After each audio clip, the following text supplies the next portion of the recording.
The crystal wine glass caught the candlelight as Marcus Ashford raised it to his lips, pausing mid-gesture when he noticed the young waitress standing frozen beside his table. Her hand trembled slightly as she held a serving tray, her eyes fixed on something beyond him, or perhaps on nothing at all. The restaurant, Bellevue's most exclusive establishment, hummed with the quiet conversation of wealthy patrons, but in that moment, the world seemed to narrow to just the two of them. "Is something wrong?" Marcus asked, his deep voice cutting through her trance.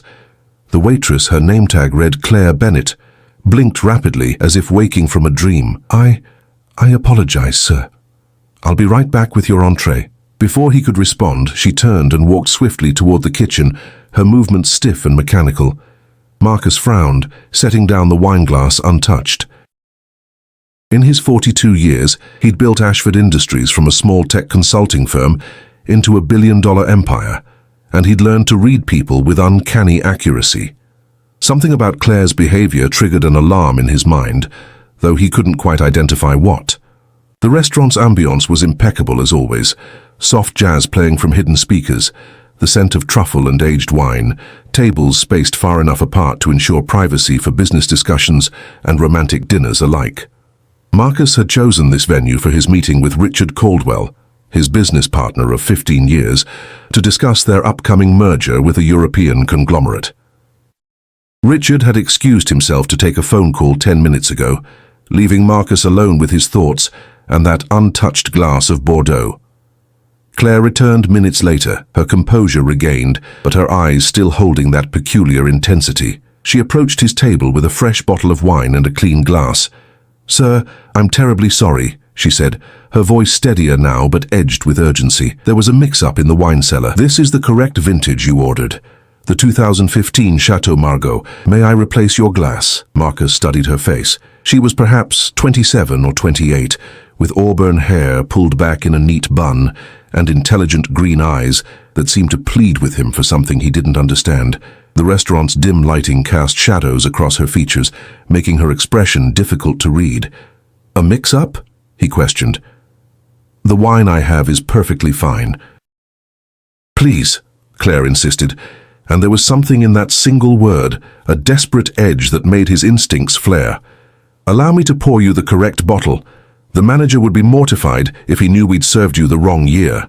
Something in her demeanor made Marcus nod slowly. "Very well." With practiced efficiency, Claire removed his full glass and set it aside on her tray. She uncorked the new bottle, poured a fresh serving into a clean glass, and placed it before him. Her hands, he noticed, had stopped trembling. "Thank you for your understanding, Mr. Ashford," she said quietly. And the fact that she knew his name wasn't surprising. He was a regular patron, and his face had graced enough business magazine covers that most people in Seattle's high society recognized him. As she lifted the tray with the original glass, their eyes met for a brief, charged moment. Claire's gaze held a warning, a secret, and something else. Fear, perhaps, or determination. Then she was gone, disappearing into the kitchen's swinging doors. Marcus sat back in his chair, his meal forgotten. The new wine sat before him, untouched. His mind raced through possibilities, each more unsettling than the last. Had something been wrong with the first glass? Had Claire seen something he'd missed? Richard returned to the table, his face flushed from whatever conversation he'd been having. "Sorry about that, Marcus. My daughter's having issues at college again." "You know how it is."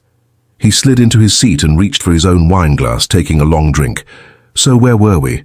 "Ah, yes, the merger terms."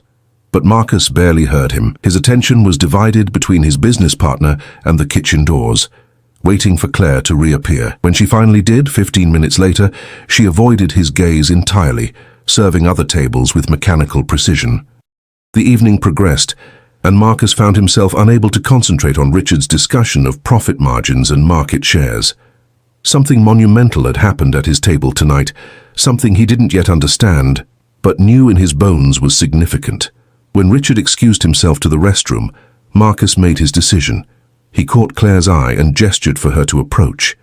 "Yes, Mr. Ashford," she asked, her voice professionally neutral. "What was in that first glass?" he asked directly, keeping his voice low. Claire's face paled. I don't know what you— Don't insult my intelligence, Marcus interrupted, his tone gentle but firm. You switched my wine for a reason. What did you see? She glanced around nervously, ensuring no other staff members were within earshot. I can't discuss this here, she whispered. But please, Mr. Ashford, whatever you do, don't drink anything you didn't see poured directly from a sealed bottle. And, when she hesitated, be careful who you trust. Before he could press further, she hurried away to attend to another table. Marcus's heart pounded in his chest. Be careful who you trust. The words echoed in his mind as Richard returned, settling back into his seat with a satisfied smile. Everything all right? Richard asked, noticing Marcus's distracted expression. Fine, Marcus replied automatically, but his mind was elsewhere. He looked at his business partner, his friend of 15 years, the man who'd stood beside him through the company's darkest days and brightest triumphs, the man who'd toasted with him just an hour ago, whose own wine glass sat empty now,